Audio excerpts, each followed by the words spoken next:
Magandang umaga po sa lahat. Batiin niyo pa nga po ang inyong katabi. Yan, sabihin niyo po, mapagpalang umaga kapatid. Good morning! Blessed morning everyone! Kumusta na po kayo? Nung nakaraang linggo, di ba? Grabe, no? Yung balita ng mga bagyo, super typhoon. Nakita niyo po ba yung pagkilos ng Diyos? Amen po? Sabi, super typhoon. Talagang tapos ano ba yon? Signal number ano yon? 5. Yung tunga lang di ba? Hindi na tayo into everything. Pero kitang-kita natin kung paano tinunaw ng Panginoon ang masamang panahon at the command of God to stop, no? Alam na po natin yan. Pag sinabi ng Lord, stop, bagyo, hihinto po yun. Amen? Dakila po ang Diyos. Palakpakan po natin ang Panginoon. Praise God. Tayo po'y dadako sa atin pong theme of the month ng November. Sabay-sabay po nating basahin. Ready, go. Revival. A call to celebrate the fullness of life. No, ang ganda po ng talata ng buwan ng Nobyembre kasi nga po no, sa Pilipinas usually pagbuwan ng Nobyembre ay yan yung mga panahon, sabi nga nila araw ng patay o araw ng kaluluwa o we remember our loved ones who passed away. At this is the time to celebrate life na sa mga mananampalataya at dapat malaman ng maraming tao na hindi katapusan ng kamatayan dahil may buhay na walang hanggan na available kahit kanino na sumasampalataya sa ating Panginoong Yesus. Amen? At yan po'y makikita natin sa John chapter 10, letter B. Ngayon po, ang title ng atin pong pag-aaralan, no, ang ating mensahe, Understanding God's Blessing. O ang pag-unawa sa biyaya o pagpapala ng Diyos. Kasi nga po, pag pinag-usapan natin pong fullness of life, ibig sabihin, hindi lang basta buhay. No? Marami na po tayong mga nagdaang Sunday, tinanong natin, ano nga ba ang buhay sa'yo? Iba-iba po ang sagot ng iba. No? Pero kapag may kilala kang Diyos at meron kang Jesus sa iyong buhay, hindi lang basta buhay. Andon yung biyaya ng buhay. Andon yung fullness o kabuuan ng buhay. Kaya ngayon we understand what is God's blessing o pangunawa sa biyaya o pagpapala ng Diyos. Ano nga po ba ang sinasabing biyaya o pagpapala ng Diyos? Maaring iba-iba po, no? Yung iba, sabi rito, some very rich people cannot enjoy what they possess. They can afford very sumptuous meals, but their health problems prevent them from enjoying the food. They have beautiful mansions and fancy beds, but they cannot enjoy peaceful sleep at night without taking sleeping pills or consuming alcohol. Their garage are filled with fancy cars, but they are physically immobilized or bedridden. That is the tragedy of life. Having a form of blessings without the blessing. No? Yun daw po yung trahedya ng buhay. No? Meron nating inaakala natin sa ating definition ng pagpapala, pero wala naman palang makitang pagpapala ron. Mayroong mga tao, may mga ilan na nasa kanila ang lahat ng kayamanan o mayayaman po sila, pero hindi nila ma-enjoy ang kanilang yaman. Yung iba nakakabili ng masasarap na pagkain, pero hindi nila ma-enjoy kasi may kondisyon na, di ba? Medyo hindi mo na pwedeng kainin to, bawal na yan, no? Maaaring may mga magagandang kang tahanan o mansyon o malambot na higaan, pero hindi rin ma-enjoy ang masarap o payapang tulog kung hindi iinom ng mga sleeping pills o iinom ng alak. Maring puno ang ating mga garahe ng mamahaling sasakyan, pero hindi ma-enjoy na paandarin o makarating kung saan kasi nga medyo nakaratay na sa sakit at karamdaman. This is not against being wealthy or having riches. Ang sinasabi lang po na hindi kapunuan ng buhay, yung tinatawag na fullness of life, it is not defined on what we have, yung ating mga possession. Dahil kung inaakala nga natin na ang mga bagay na yon ang tinatawag nating tila pagpapala, ay hindi naman pala talaga naging pagpapala. Alam niyo po ba, meron pong nakalagay sa 3 John chapter 2, sabi po dyan sa The Passion Translation, next slide na po tayo, number 3. Sabi dyan, Beloved friend, I pray that you are prospering in every way and that you continually enjoy good health just as your soul is prospering. Ayan. Pag may nakita po tayong verse, basa po tayo. Amen po? Basahin po natin ulit. 3 John 2, go. Beloved friend, I pray that you are prospering in every way and that you continually enjoy good health as your soul is prospering. Yan. Sabi po sa Tagalog, mahal kong kaibigan, idinadalangin ko na sana'y maging nasa mabuti kang kalagayan at malusog na katawan tulad ng iyong buhay espiritual. Napakagandang memory verse to, di po ba? I wish above all things that thou mayest prosper and be in good health. Ito po ay sulat ni Apostol Juan kay Gaius.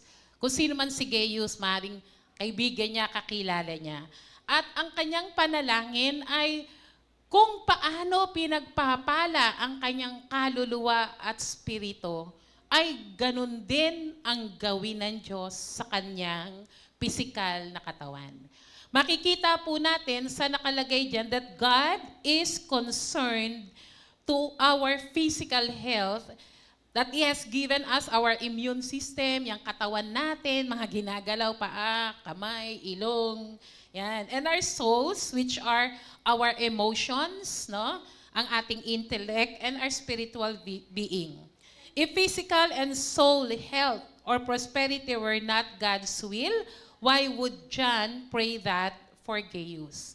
Kung makikita po natin sa verse na yan, sabi doon, just as your soul is prospering, God is more concerned. Sinasabi lang ng Lord yung, ano ba tawag dyan? Yung pagkasunod-sunod.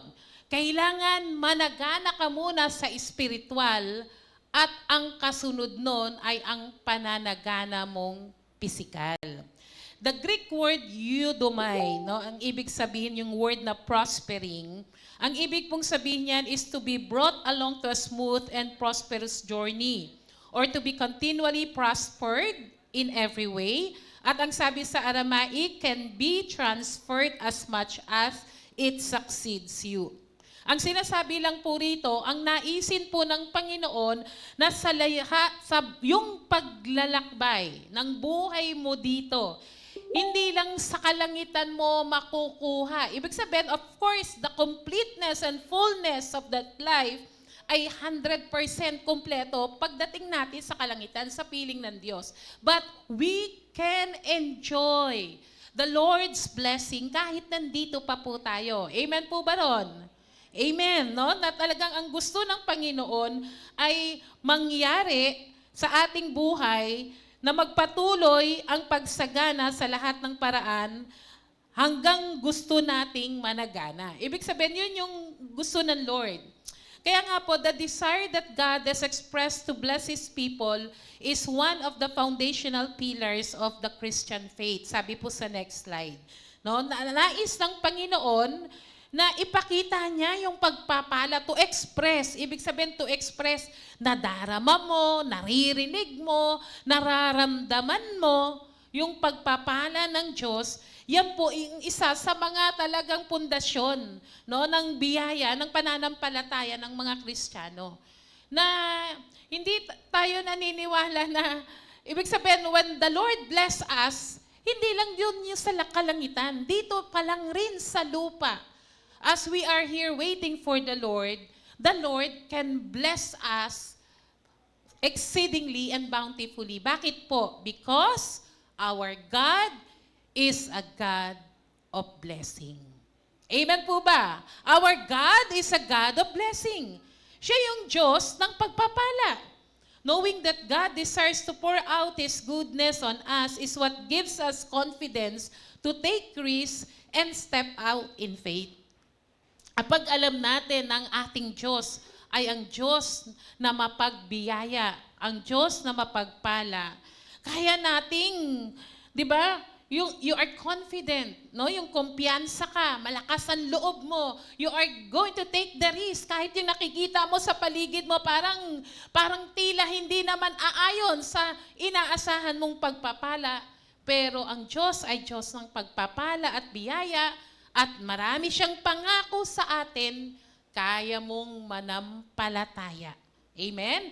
Kaya mong mabuhay na punong-puno ng pananampalataya kung kilala mo ang ating Diyos. Ano po ba ang mga katangian ng pagpapala ng Diyos? 2 characteristics of God's blessing. First, there is no sorrow, no grief, no painful toil, or no trouble mixed with God's blessing. Ang katangian ng biyaya ng Diyos, walang pighati, no? Wala pong paghihirap o walang mga kaguluhang kahalo dito.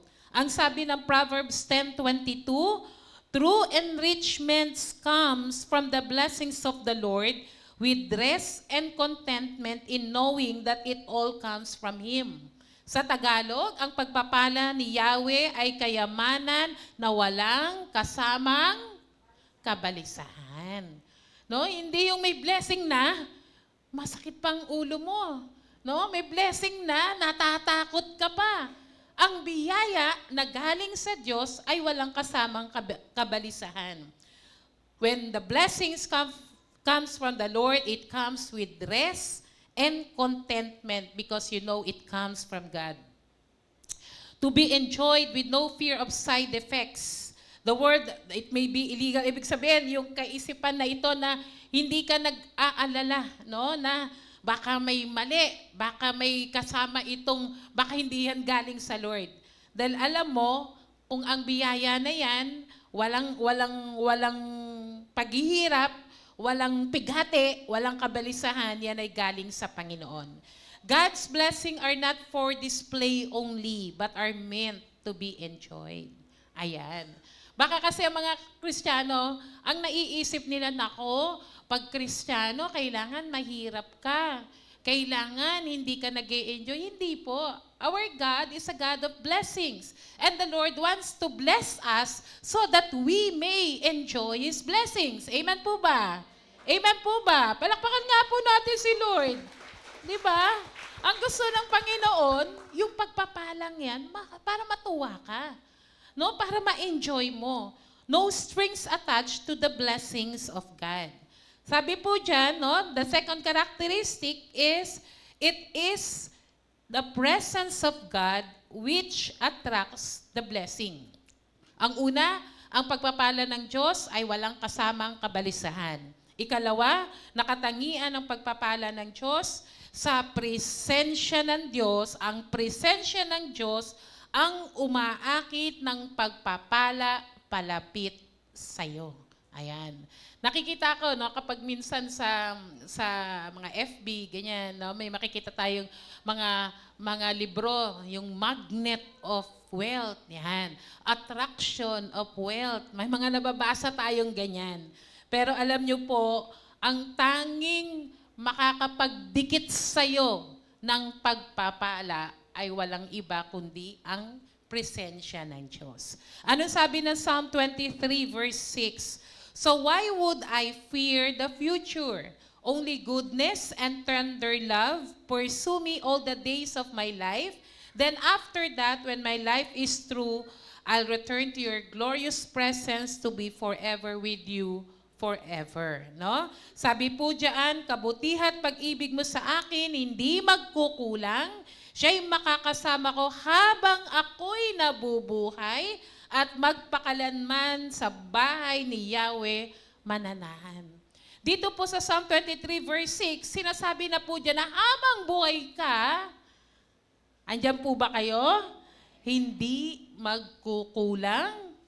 No? Makakasama natin ang biyaya, ang presensya ng Diyos habang tayo'y nabubuhay.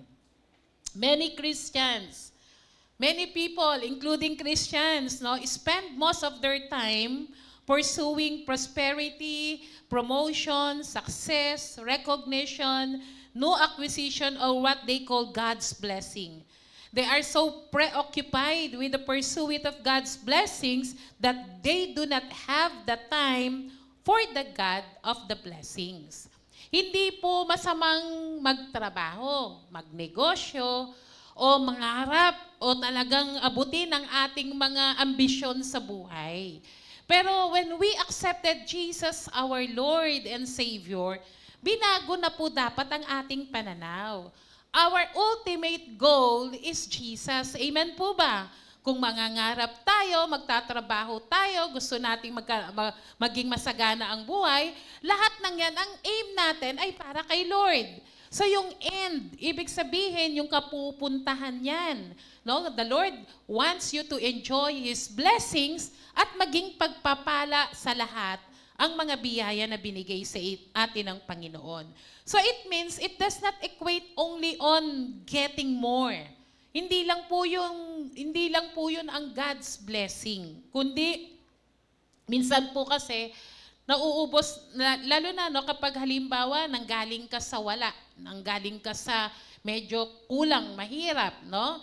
Na tapos nagsikap ka, nag-aral kang maigi, at it pays off naman. Ibig sabihin, talagang nagkaroon ng resulta yung pagsisikap mo. Kaya lang, ang mga Kristiyano, minsan nakakalimutan natin na mas nafo-focus tayo dun sa biyaya. Nakakalimutan natin yung nagbibigay ng biyaya. So, ibig sabihin, hindi tayo dapat ma-preoccupied for what we call God's blessing. We must be occupied only to the blesser. Amen po ba? Palakpakan po natin ang Panginoon. Praise God. What attracts God's blessing? Sabi nga natin, pag nandun ang presensya ng Diyos, nandun ang pagpapala.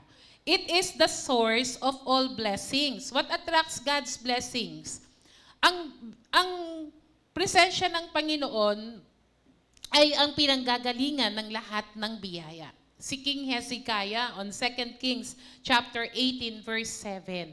Makita natin kung paano sa panahon ni King Hezekiah pinaunlad ng Diyos, no, ang bayan ng Israel. Kung paanong yung engineering, yung talino, no, ang isang very significant doon ay yung nagkaroon sila ng parang tunnel na kung saan ipinadaan doon yung tubig, no, galing kung saan.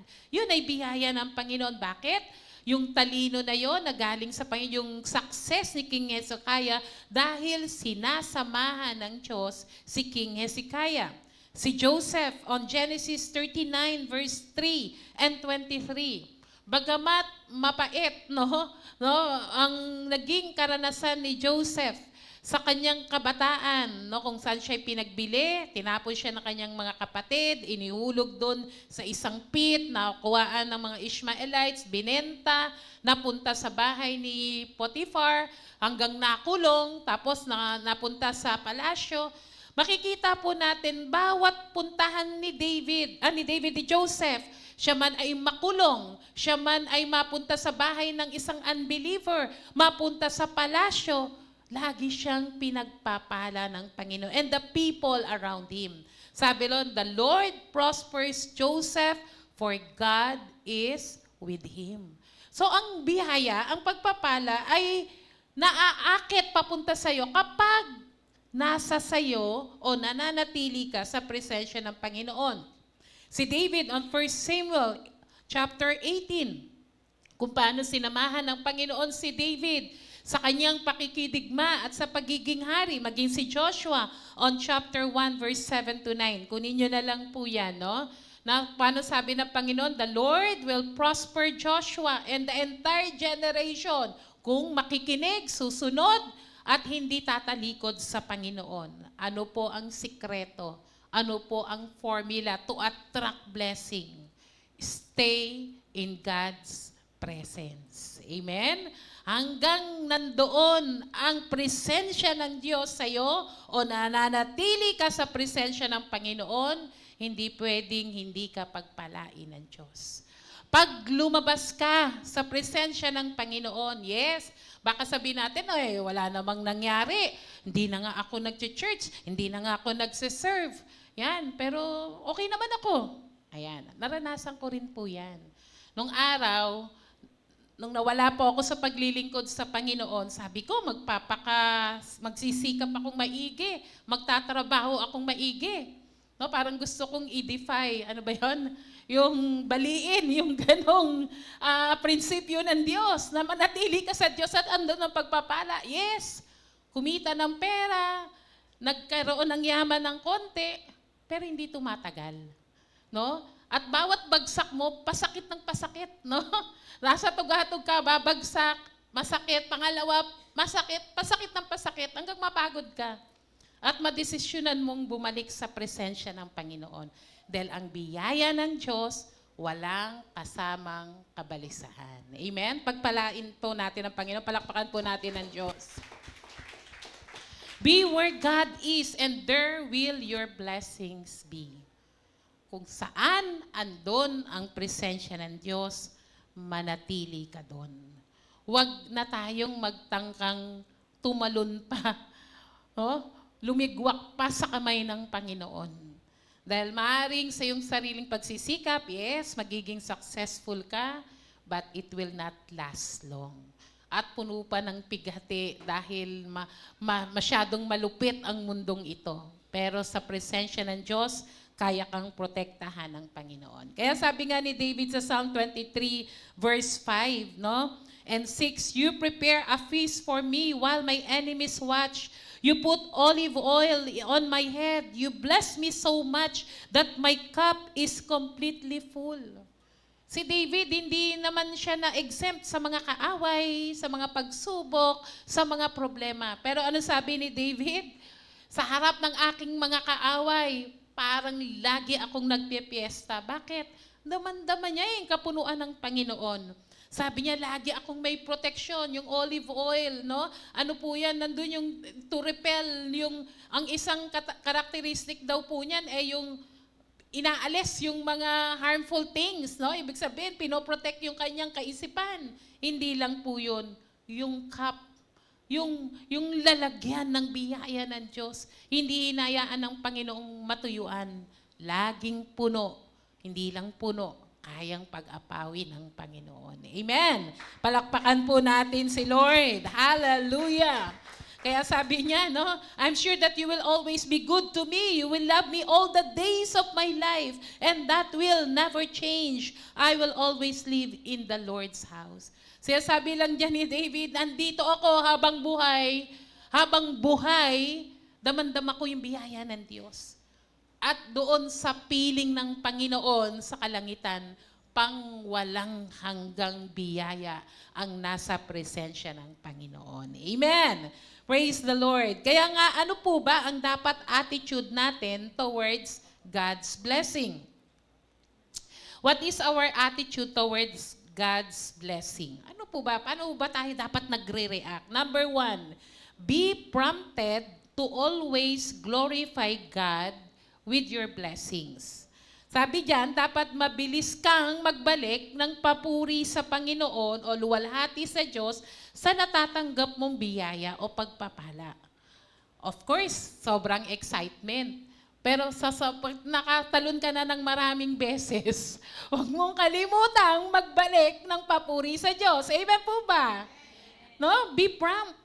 Kung mabilis tayong magbigay ng papuri sa iba, mas lalong dapat mabilis na ma-recognize mo ang bagay na yan ay galing sa Diyos, papupurihan mo ang Panginoon. Psalm 35 verse 27, let the Lord be magnified who has pleasure in the prosperity of His servant. Sabi, dakila si Yahweh, tunay na dakila, na sa aking tagumpay, siya'y natutuwa. Sabi ng Biblia, natutuwa ang Diyos when you prospers. Amen po ba? Natutuwa ang Diyos kapag tayo ay punong-puno ng pagpapala, pag tayo nagtatagumpay. buhay. Naalala ko nung araw kasi yung aking tatay, dahil nga sa sobrang hirap ng buhay, parang ayaw na kaming parang tumigil ka ng mangarap, parang gano'n. Lagi na siya sabi sa amin, okay talaga, ganito, mahirap lang tayo, hindi ka makakapag-aral, lahat kayo hindi kayo mag-aaral. So parang kung libre ang elementary, high school, hanggang high school ka na lang. Parang kung magbalak mong magkolehiyo, wala na, hanggang dyan lang tayo. Kala ko noon, talagang dapat naghihirap ang tao. Yes, naghihirap talaga ang tao dahil sa kasalanan, di po ba? Pero binali ng Diyos yun eh. At isa ito sa mga talata sa Biblia na nagsasabing, papurihan ng Diyos dahil nagbibigay ng kasiyahan. Natutuwa ang Diyos pag nakikita niyang nagtatagumpay o nananagana ang kanyang mga anak. Amen? Palakpakan nga po natin ang ating Diyos. God wants us to prosper. Kahit yung Proverbs 3 verse 9 to 10, honor the Lord with your wealth and the first part of your harvest, then your barns will be full of grain and your barrel will be overflowing with wine. No, sabi nga diyan, ang attitude daw po natin is to honor God. To give back glory to the Lord. Kaya sabi diyan sa 3, 9 and 10, parangalan mo si Yahweh. No? Honor the Lord with your wealth. Gusto nating magbigay ng honors kay Lord. Lord, pagpalain mo po ako. Nais po kitang bigyan ng parangal. Amen po ba? We want to honor God. Sa mga biyaya na meron po tayo, huwag kang makalimot na maalala at i-acknowledge ang Lord sa biyaya mo. Minsan kasi iniisip natin, di po ba? Lalo na kung nagsikap ka, nagpawis ka, no? Pawis at dugo. Yan. Sabi nga nung araw, di ba? Nagsunog ng kilay. Sa sobrang pagsisikap, minsan hindi lang kilay ang nasusunog. Lagi kong ang biro sa akin, hindi lang kilay ang nasunog. Lahat yata sa akin nasunog. No? Dahil sa pagtsatsaga, kung walang nakilalang Diyos, anong sasabihin mo? Pinaghirapan ko to. Nag-aral akong maigi. No? Talagang lahat ginawa ko na pagsisikap. Pero mali pala. Buti na lang nakilala ko si Lord. Kasi aakuin ko na lahat ng Yung ibig ko sabihin, kung ano man marating ko sa buhay, sasabihin ko sa sarili ko, dahil ito sa pagsisikap ko. Dahil ito sa pagpupuyat ko. Dahil ito sa pagtsatsaga ko. Yan. Kaya nga nung niremind ako ni Lord, sabi ko, Lord, kahit nga dugo kong tumutulo, pawis kong tumutulo, no, sa pagsisikap ko, yan galing pa din sa'yo. Amen po ba? So honor the Lord with your wealth and first part of your harvest. Nakakalungkot lang, maraming mga Kristiyano, pag wala pa, nakikilala, tumatakbo sa Diyos, umiiyak sa Diyos. Pag nagkaroon na, asa na? Yung nakaupo. Diyan. Naghanap no? Pag nawala na, sana hindi po ganun. Kasi the very reason why God is blessing us, para ma-recognize natin siya sa buhay natin, na may Diyos na totoo at nagpapala. Kaya nga sabi, parangalan mo si Yahweh sa pamamagitan ng iyong mga kayamanan at mula sa iyong pinakamainam na ani, siya ay iyong handugan.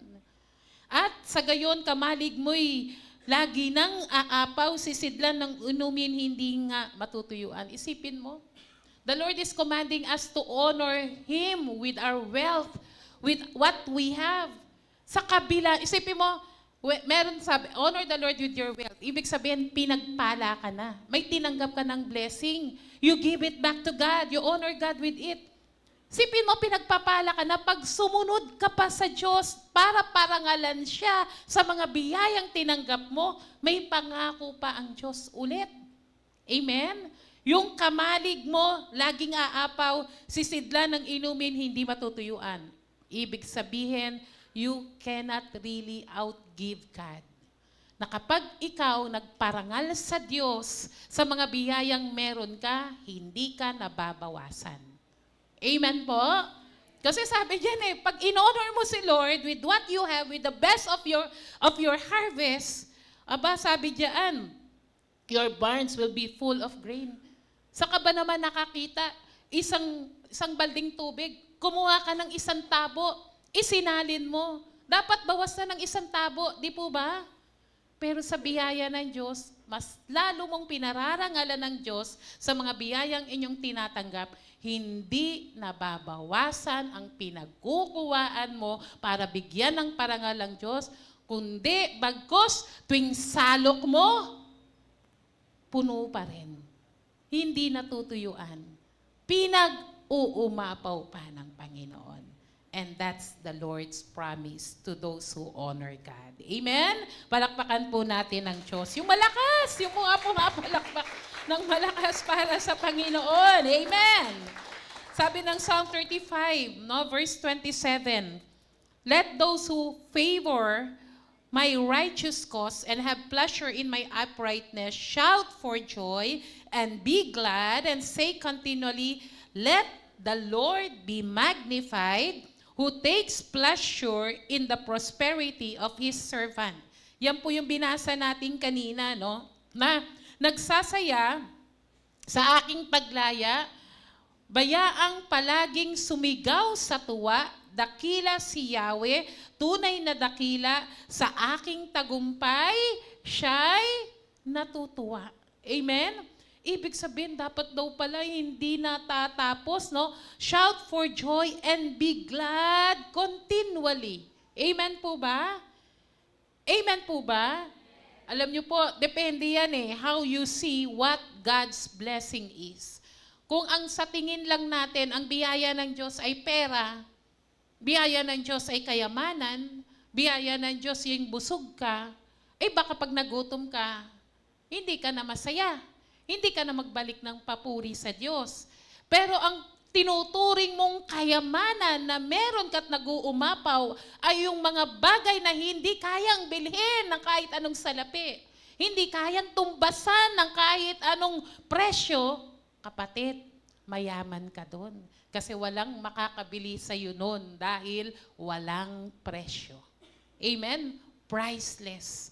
Kapayapaan, kagalakan, kaligtasan, biyaya ng Diyos. Tandaan po natin, if you are rich in the Spirit, hindi pwedeng hindi mag-manifest in the physical form ang biyayang spiritual ng Diyos. Amen? Kaya dapat ang attitude po natin, mabilis magbalik ng papuri sa Panginoon. Ikalawa, what should be our attitude toward God's blessing? Number 2, be good stewards of His blessings. Maging mabuting katiwala ng mga biyaya sa iyo ng Diyos. Ano po ba yung steward? Ang steward po ay katiwala. Hindi siya ang may-ari. Siya yung manager. Siya yung OIC. Siya yung in charge. Ibig sabihin, yung minamanage niyang mga resources, whatever it may be, hindi sa kanya. Servant. Amen? At sabi, dapat dahil tayo yung tumatanggap ng biyaya ng Diyos, tayo yung nagmamanage. At sabi po dyan, we should be wise with the resources provided to us by the Lord. Maging matalino sa pag-manage o pangangasiwa ng mga pagpapala ng Diyos sa iyo. Sabi ng 1 Corinthians chapter 4 verse 2, basa po. Moreover, it is essentially required of stewards that a man should be found faithful, proving himself worthy of trust. Ang katiwalay kailangang maging tapat sa kanyang Panginoon, sa kanyang boss. Matagpuang tapat, no? Found faithful, na pinatutunayan sa sarili na karapat-dapat siya sa tiwala ng iba. Ang isang katangian ng steward ay tapat at mabuti. Good and faithful. Mabuti sa pangangasiwa at tapat sa pinagkatiwala sa kanya ng Panginoon. Sabi ni John Wesley, make all you can, save all you can, and give all you can. Gumawa sa abot ng makakaya o magtrabaho ka sa abot ng iyong makakaya, mag-ipon sa abot ng iyong makakaya, at magbigay sa abot ng iyong makakaya. to the fullest na, no? To make is to work hard, to save is to invest wisely, and to give is be willing to sow. No, yung marunong kang magtanim o maghasik ng binhi na sisimula ng pagpapala ng Diyos sa iyo. 3 important principle. Sabi po dyan, work creates wealth. Life is all about investment and living is giving. Ang pagtatrabaho ay nagdadala o lumilika o gumagawa ng kayamanan. Ibig sabihin, kung nais po natin na dumating ang pagpapala ng Panginoon, natural, una, anak ka ng Diyos. Ikalawa, binigyan ka ng kakayahan ng Diyos para ikaw ay magtrabaho. So, when we speak about work, hindi lang naman po ito yung work na iba-iba po kasi, no? Iba-iba yung estado ng buhay. Pero sinasabi ng Lord, galaw-galaw dyan para ikaw ay kumita. Man was created a dignified being to work and earn a decent living. Nung ginawa po ng Diyos ang tao, nilikha niya po ito ng may dignidad para mabuhay, magtrabaho at kumita ng pera. Sabi po ng Genesis chapter 2 verse 15, sabi diyan, the Lord placed the man in Eden to tend and watch over it. Sa Tagalog po, inilagay ng Panginoong Yahweh ang tao sa halamanan ng Eden upang ito ay pagyamanin at pangalagaan. Doon pa lang po sa creation, ginawa ng Lord ang lahat, and on the 6th day, He created man. Andun na yung mga living things, andun na yung mga halaman, mga hayop, all creatures, no? At sabi ng Lord kay Adam, ayan, pagyamanin mo yan. Ang sabi ng Lord sa kanya, watch over it. So, may trabahong binigay ang Diyos sa kanya. Hindi ginawa ng Lord ang creation, tapos hindi niya sinabi kay Adam na, okay, haya-hayang buhay, tulog na lang dyan, andyan na yung nilikha ko, kainin mo. Hindi naman ganon. Ang sabi ng Lord, when He put man in Eden, sabi niya, tend and watch over it. No? Yung dominion over this creature, sabi ng Lord, pamahalaan mo, padamihin mo sila. Amen po? And that is work. Amen po? In the creation pa lang, sinabi na ng Lord, magtrabaho ka. Ayan. Naalala ko, baka hindi na natandaan ng mga bata, no, yung sa John and Marcia. Kaya ikaw dyan, wala nang nakala kasi matatanda na eh. No, magtrabaho ka. Ayan, no? Yun ang design ng Lord. So sa isang pamilya, maaring ang tatay nagtatrabaho o sino man in a family nagwo-work. Pero yung naiiwan sa bahay, kahit hindi sila nag-work, may trabaho po sila. Amen po? Ano pong trabaho nila? Madami. Sipi mo, sa dami, walang masabi, di ba? No? Pagising sa umaga, magluluto, magpre-prepare ng almusal, pambaon. It can be the mother or the father or kahit sino sa pamilya. Trabaho pa rin po yun. Tama po ba? Tama po ba? Kung sa isang pamilya may breadwinner at siya yung actual na kumikita ng pera, pero kung yung nagmamanage ng bahay ay hindi i-manage ang bahay ng maayos, wala kang kakainin, wala kang idadamit, magulo ang bahay. Tama po ba, nanay? Mga tatay. Pinagtanggol, no? And that is work. No? Kaya pag tinanong, ano pa trabaho nyo? Housewife lang. Hindi po, housewife. Di ba? No? Taong bahay. Kasi maraming trabaho, maraming ginagawa. And that is work. Andyan po ba kayo? At kapag may kakayahan kang magtrabaho ka. Alam niyo po, ang dami ko pong nakikita. Mga disabled. Di ba? Kahit naka-wheelchair, may nakikita nga po kahit yung ating mga special child, no? Yung mga may special na kondisyon, nag-work po sila. Andyan po ba kayo? Gaano pa tayo kumpleto? Kulang lang ng sipag. Di ba? Hindi naman create ng Lord yung tamad, katamaran. Ang create ng Lord from the start is work. Proverbs 10:15. Ano po sabi ng 10:15? The wealth of the rich is their fortress, the poverty of the poor is their destruction. Ang sinasabi ng Lord, pag mahirap ka talaga, nagiging dahilan para mas lalong bumagsak ang tao. So para hindi ka ma-destroy, magtrabaho. Amen? Bawal ang tamad. Amen po ba? Hindi na kayo nakasagot. Gugas po ba kayo ng plato? Sabi gano'n na. Tawa sila agad. Na, ibig sabihin, hindi yan kasalanan ng pagiging tamad. O, yun na, derechahan na. Ang gusto ng Lord, magtrabaho tayo. What you are today is the dividend of what was sown yesterday. Life is all about investment. Kung ano daw po kasi, yung trinabaho mo kahapon o nang nakaraan, yun yung dividendo o kikitain mo ngayon. Today, what you are today is the dividend of what was sown yesterday. On Matthew 25, verse 21 to 25, naalala niyo po yung parable ng talents, di ba? May isang may-ari na businessman, umalis siya, tinawag niya ang kanyang mga servants, sabi niya, binigyan niya ng yung isa 5,000, i-convert na lang po natin ng peso, isa 2,000 at isa 1,000. No? At umalis yung kanyang lang amo at bumalik ulit after quite some time. Sabi nung binigyan ng 5,000, sabi niya, boss, andito po yung 5,000, kumita po, naging 10. Yan. Sabi naman nung pangalawa, nandito po yung 2,000 nyo, kumita, naging 4,000. At sabi nung iniwanan ng 1,000, sabi niya, boss, kasi ikaw yung masyado kang mahigpit, ikaw yung naniningil masyado, nakikwenta masyado, kaya ito yung 1,000 mo. Wala akong ginalaw dyan, ha? Ganun pa sabi niya siguro. Wala akong ginalaw dyan, ha? Wala ring nadagdag. Actually, akala niya lang walang nabawas kasi nga nag-devalue na ang pera over time.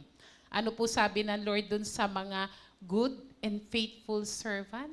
Welcome, no? Sabi niya, natuwa ang kanyang boss. At sabi niya, naging matapat ka sa maliit na bagay, pagkakatiwalaan pa kita ng mas malaki. At yung hindi naging wise and faithful servant, kasama po siya dun sa itinapon doon sa apoy o pinarusahan.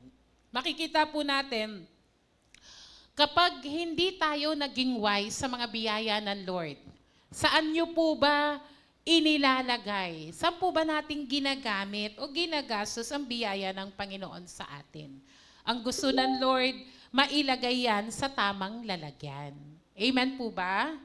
Minsan kasi may prinsipyo tayo na, pera ko naman to nakapag-tithes na ako, nakapag-offering na ako. Diba sabi nga, yung natira, akin na yon. Nilulustay mo naman. Tandaan mo, hindi pa rin yun sa'yo. Amen po ba? You should invest wisely. Big sabihin, pag nag-invest ka, nag-savings ka, may madudukot ka, may makukuha ka. Number 3, when God tells you to give, give in faith.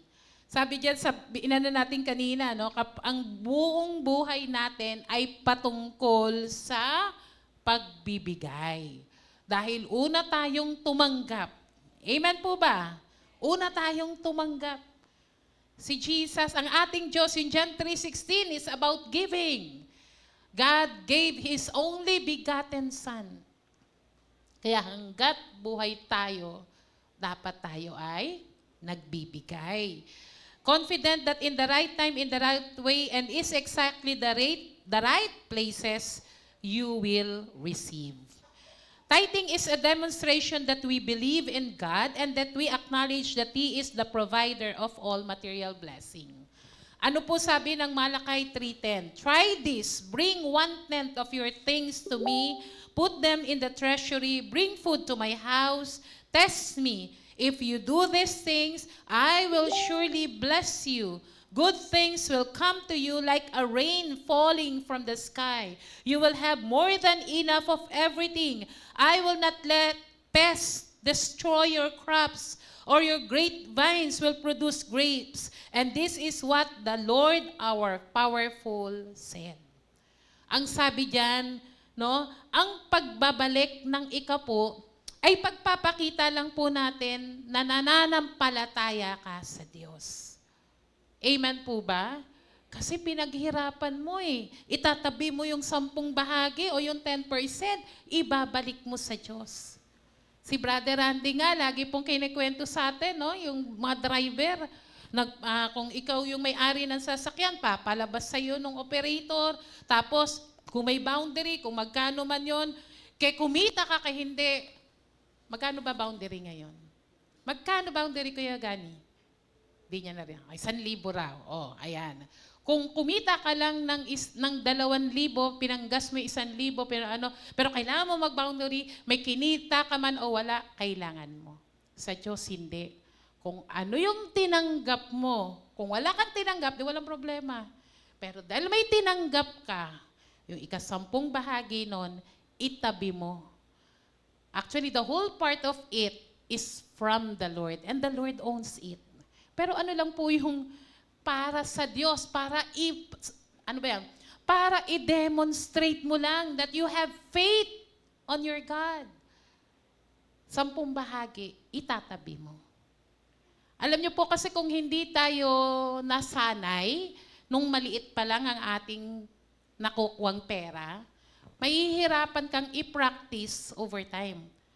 And I don't believe na maproprosper ka kung hindi ka nagiging matapat sa Panginoon. Naalala ko may isang kapatid, matagal na panahon, hindi siya nagkatrabaho. At naisip niya, Lord, wala akong kinikitang pera. So ang ginawa niya, may abot-abot sa kanya, sa bawat abot na yon, minsan 100. Alam niyo, pinagtiyagaan niya, tinabi niya yung 10 pesos. Tapos, may nagbigay ulit ng 200, tinabi niya ulit yung 20. Unang Sunday after such a long time, tuwang-tuwa siya. Kasi nagamit niya ulit yung blue envelope niya. May nalagay siya ulit doon. And the Lord prosper her. Pinagpala siya ng Panginoon. Sa maliit na bagay, maliit na pagpapala, naging matapat siya sa Panginoon, kaya kang pagpalain ng Diyos ng mas malaki. Amen po. Palakpakan natin ang Panginoon. Kaya nais ng Diyos na ika'y pagpalain upang maging dahilan, hindi maging dahilan ng ating mga paghihirap. Tandaan natin, the Lord promised. This is the verse that the Lord says, test me on this. Totoo nga naman po, no? Sabi ng Lord, I will not let pests destroy your crops, or all your grapevines will produce grapes. Alam niyo po, sa buhay po natin, ang pagpapala ng Diyos ay hindi lang naman mabibilang sa mga material o pagpapala o pera. At ang pangako ng Lord, kapag tayo'y matapat sa Kanya, sinubukan natin siya pagdating sa pagbabalik ng ikapu. Hindi niya hayaan ang mga peste na kainin. No? The way the Lord describes it, kung ikaw ay may crops, tapos kainin ng mga locust yan, alam ko, walang matitira, wala kang kapag may mga, di ba, a disaster, walang nangyari sa tinanim mo. Nung nakaraan pong, kailan yun? Friday, ayan. May pangyayari po sa aming bahay. Si Brother Rocky po nalagari ang kamay. Ay, hindi. Yung balat lang pala. Yung power tools, gumagamit siya ng power tools. Pagkatapos, although tapos na rin naman, siguro na out of focus siya, nadali po yung kanyang daliri. At makikita pa nga dun sa machine yung gloves, no? Yung daliri ng gloves, talagang pumasok doon. So, talaga namilipit siya sa sakit, talaga masakit, takbo kami sa ospital. So, okay na, dahil tinahe, inayos, sabi ron reconstructive surgery. Pangalan pa lang, parang ang ganda-ganda na ng presyo, di ba? Pangalan pa lang. Tapos, bayad na. May part pala doon na hindi pwedeng card. Kailangan cash. Ayan. Syempre, mahilig akong magkwenta. Kinikwenta ko na. Sabi ko, sayang naman Lord, kasi may special week kami next week eh. Di sana, na yon, di ba? Nabawas doon. Pero alam, sa kabilang banda, sabi ng Lord, no, yung nagkikwento si Brother Roque, nung una, in x-ray, hindi walang naputol na buto. Palakpakan nga natin si Lord.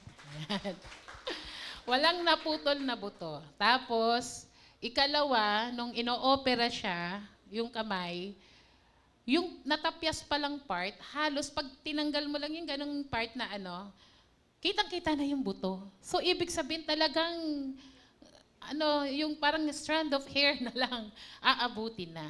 And I came to realize, no, ang blessing is not just, kung tutuusin, pwede namang makat yun. Kasi pag nakita niyo yung power saw, ganun yun parang crazy cut, tsaka power tools nga So, walang matitira talaga doon.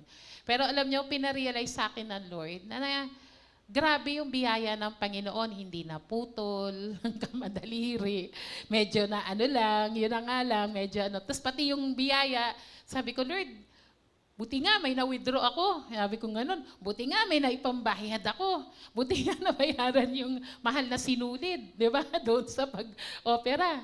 Alam niyo, damang-dama ko yung promise ng Lord sa Malakay 3:10 no? Malakay 3:10 hanggang 12 na hindi hayaan ng Lord na puksain anumang mga bagay na pinoprotektahan ng Panginoon.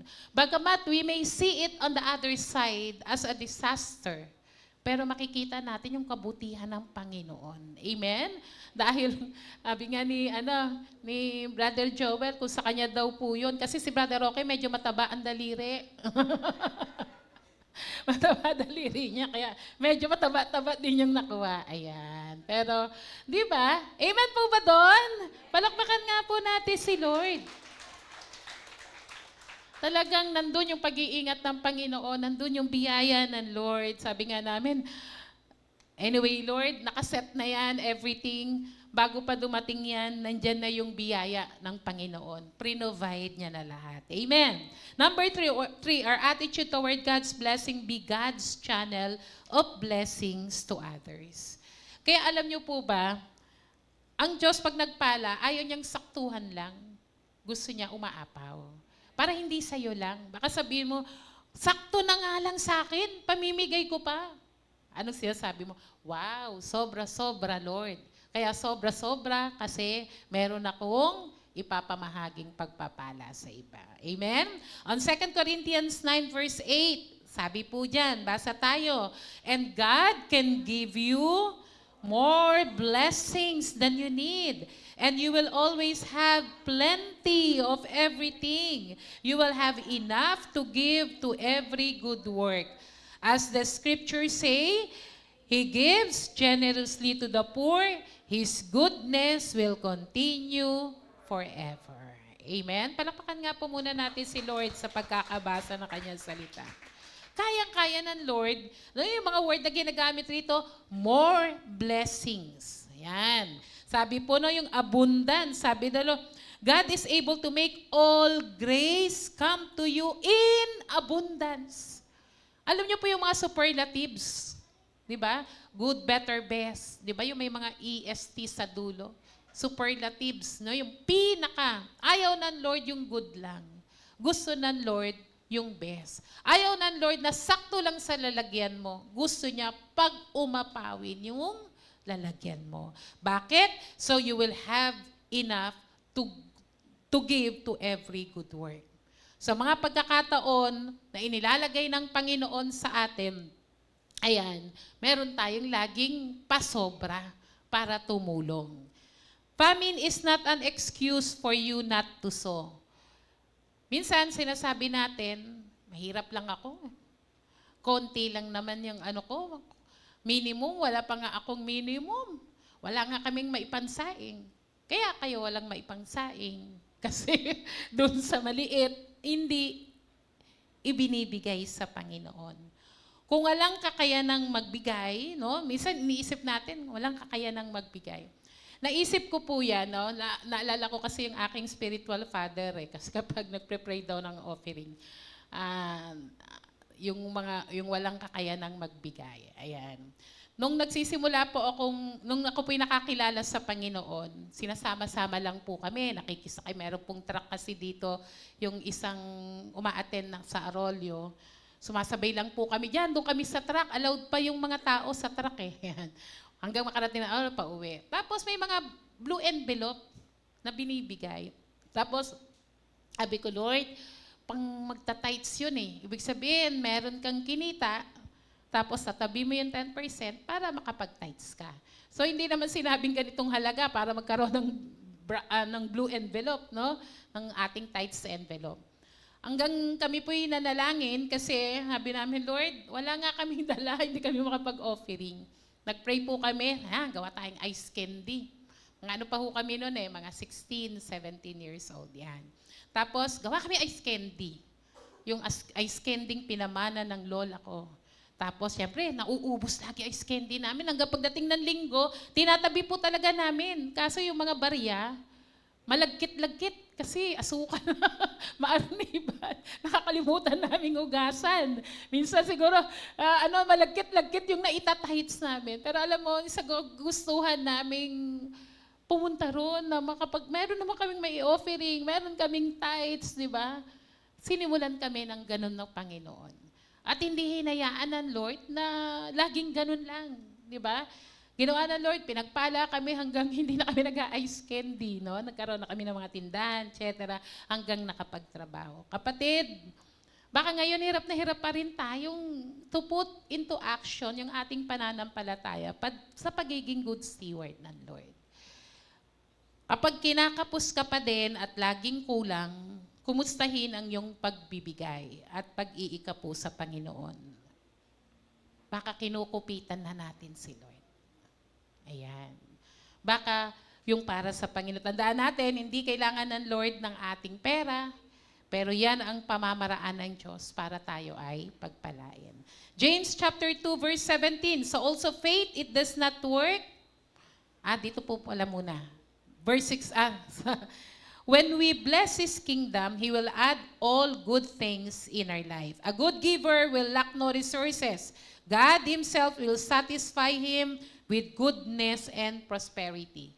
Yung binasa natin kanina, so that you will abound in every good work.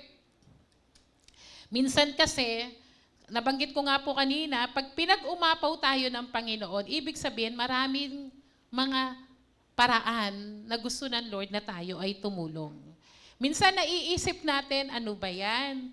Nag-tithes nga ako, may mag-e-exert pa ng offering, tapos may mag-e-exert pa ng cornerstone, tapos may pagagawa pa sa church. No? Minsan, nagre-reklamo na tayo. Hindi natin samantalahin yun na that is God's avenue for you, for the Lord to bless you. Naalala ko po, no, na nung ako sa Tambo, nung may mga anak na kasi ako, so nandito na kami, pero uma-attend kami sa Tambo kasi nasa second floor pa yung GIL Don Bosco, Adonia Soledad. Tapos pag may magtuturo doon, gustong-gusto kong may nag-aabot. Although nakakahiya dahil maliit lang yun, basta inaabot ko siya. Inaabot ko, pakibigay puro sa nagturo. Ayan. Bagamat hindi man papansinin yun, pero tuwan-tuwa po ako na binibigyan siya. Hanggang nakarating na po ako dito. Pero alam niyo po, iba't ibang paraan. Meron po tayong cornerstone. Andyan yung pinatatayong simbahan sa may JIL Balintawak. Soon to be, makikita natin yung biyaya ng Panginoon. Basta wag po tayong mapagod, gumawa ng mabuti.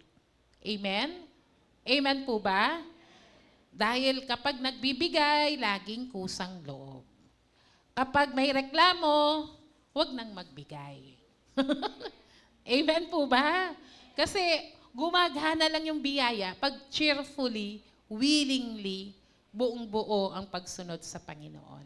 Sa James chapter 2 verse 17, so also faith, if it does not have works, deeds, and actions of obedience to back it up, by itself is destitute of power, inoperative, or dead. Sa King James po, sabi diyan, faith without works is dead. So kung ang ating pananampalataya, narinig natin ang salita ng Diyos, dapat may kasamang gawa. The terrific twins, faith and obedience. Faith is validated or proven by the act of obedience. Any less than that is no faith at all. Obedience denotes action, not position. So kung narinig natin ang sinabi ng salita ng Diyos, ang nais ng Panginoon ay nagtatrabaho tayo, dapat may kasamang pagsunod ang pananampalataya. Amen po ba? Amen po ba? So, sa panahon kasi ngayon, yung mga ano yata, no, yung mga magulang na lang ang nakaranas ng paghihirap. Parang yung next generation, they enjoy the pagsisikap ng mga magulang nila.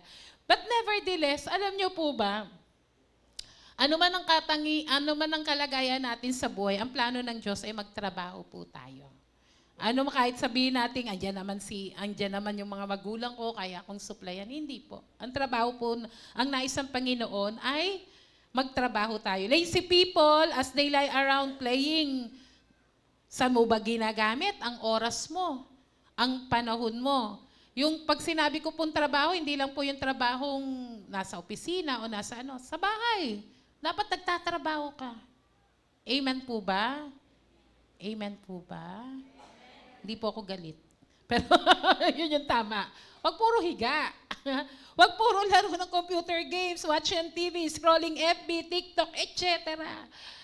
Pero pagdating sa mga bagay na dapat napapakinabangan tayo, wala naman tayo. We need to do our part to unleash the fullness of God's blessing. Faith and obedience are inseparable. Sabi po dyan, warning, Matthew 6:33, never make a good thing your focus. Never make getting a good thing your top priority in life. Never seek God just as a means to getting the things you want. Hanapin, manampalataya at sundin ang Diyos. Dahil sa ating Diyos, kumpleto ka. Totoo ba yun? Ayan. Hindi po sinasabi ng Lord masama ang biyaya, ang pagpapala, ang kayamanan, biyaya yang galing sa Diyos. And the reason why God is blessing you, for you to enjoy it and to be a blessing to others. Conclusion, stop operating from a worldly mind set of never enough. Kanta yun never enough. And start operating from a kingdom mindset of more than enough. Ang Diyos lang po ang kayang magpuno sa lahat-lahat ng ating pangangailangan. Amen? Palakpakan po natin ang Panginoon. Praise God. Tumayo po tayong lahat. At bago po tayo manalangin, awitan po natin ang Panginoon. May natutunan po ba tayo? Napagpala po ba tayo? Sabi na Ephesians chapter 3, verse 20, never doubt God's mighty power to work in you and accomplish all these. God is able to bless you exceedingly, abundantly, more than you can ever ask or pray. Kapatid, higit pa ba sa iyong kakayahan yung pangangailangan mo ngayon? Higit pa ba sa kayang maibigay ng mundong ito o sa mga tao sa paligid natin yung pangangailangan mo ngayon? Ganda nga nating ating anniversary theme, God is the answer. Amen? Ang ating Panginoong Jesus lang po ang makakatugon sa lahat. At ang tanging yaman na meron po tayo ay yung makilala natin si Jesus. Matagpuan natin po yan sa ating Panginoon. Sige po, awitan natin ang Panginoon. Makamtan ko man lahat ng yaman sa mundo,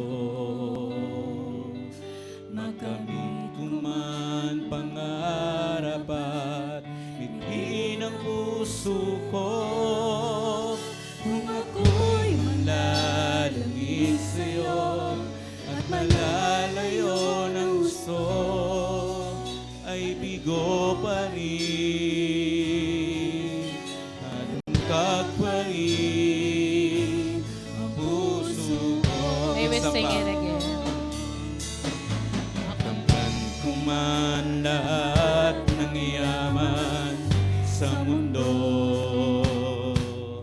makamit ko man pangarap at mithin ang puso ko, kung ako'y malalamig sa'yo at malalayo ng gusto, ay ito pa rin. Ay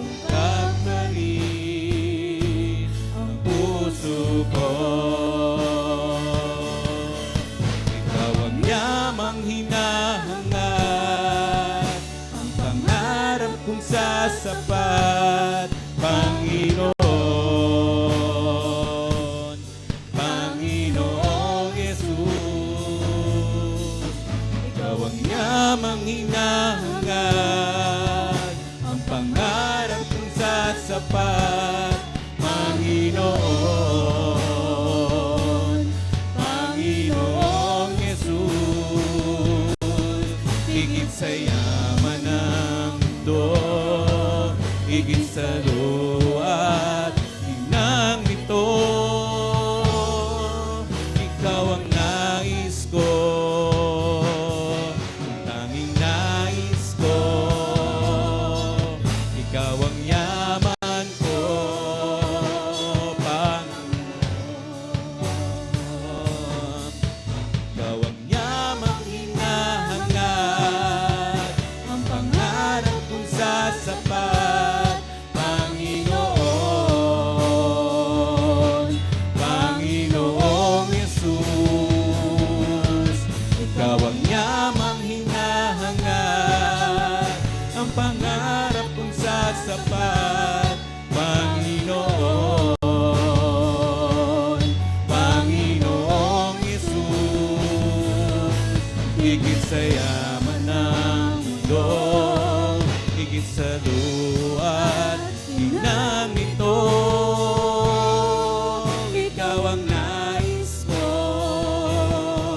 ang tanging nais ko. Ikaw ang yaman ko, Panginoon. Ikaw ang nais ko, ikaw ang nais ko, ang tanging nais ko. Ikaw ang yaman, ikaw ang yaman ko, Panginoon. Sa uling pagkakataon, ikaw ang nais ko, ikaw ang nais ko, ang tanging nais ko.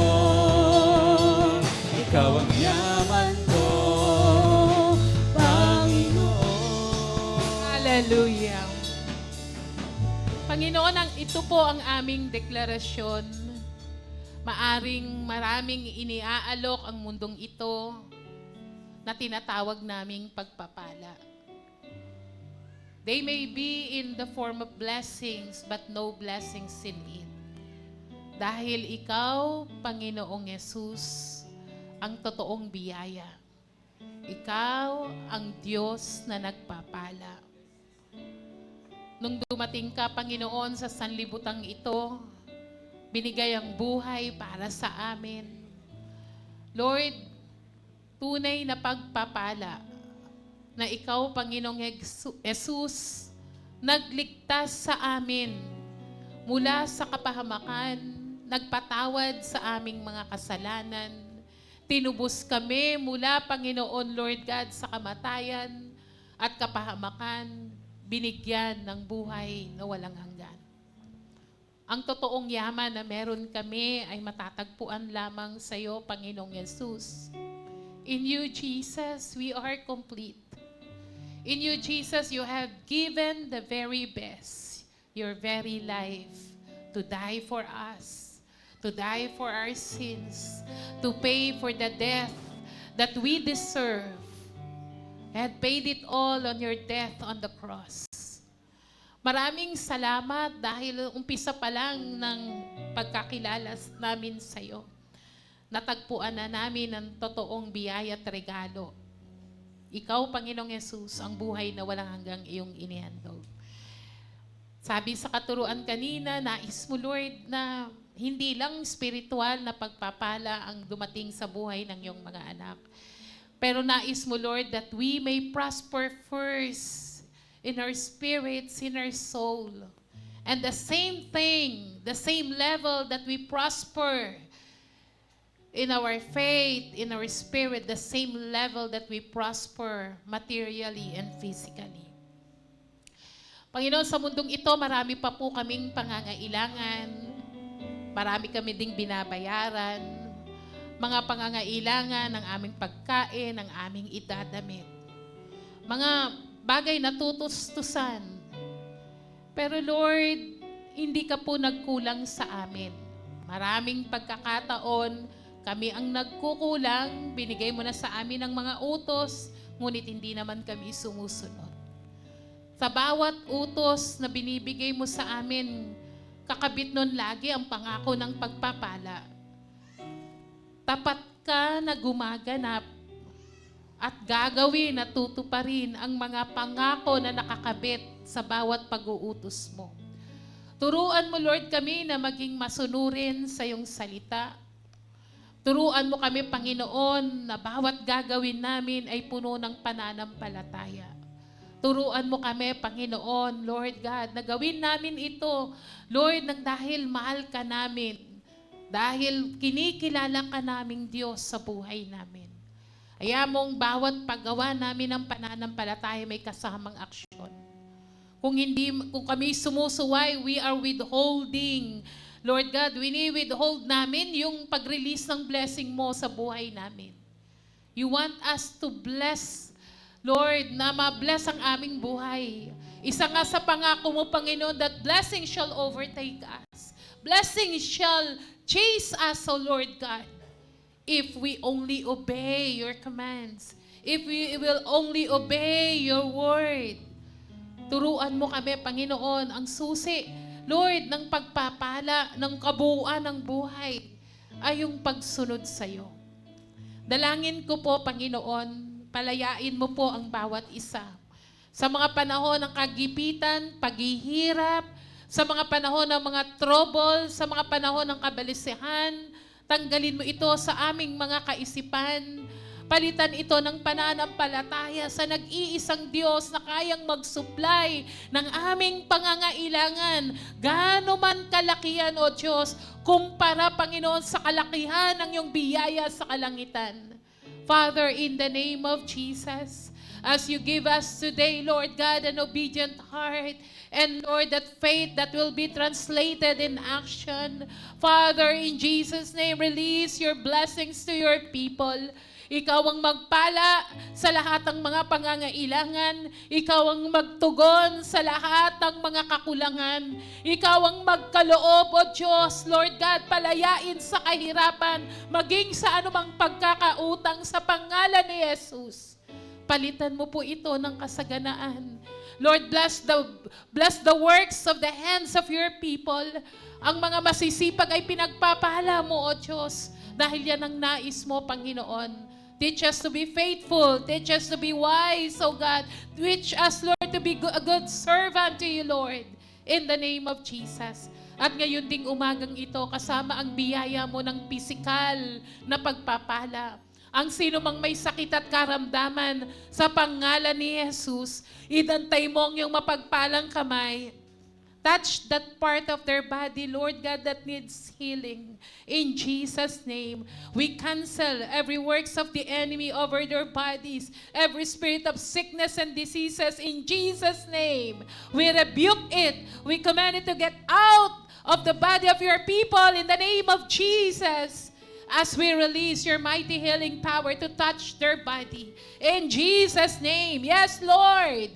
We receive your healing today. Yes, Lord. We receive your miracle today. Yes, Lord. We receive your provisions this morning, O God. Salung-salo namin ang biyaya mo dahil ikaw ang Diyos na hindi napapagod magpala sa iyong mga anak. Maraming pong salamat. Nawa ang katuruan ngayong umagang ito, hindi lang basta narinig namin. Habang naririto kami, ang trabaho namin, Panginoon, bigyan ka ng kapurihan sa pagsunod namin sa iyong mga utos. We thank you, Lord God, as you bless your people, seal this blessing, so God, with your mighty presence, with your holy blood, as we carefully give you back all the glory, all the praise, and all the honor in Jesus' mighty name. And everybody says, Amen and amen.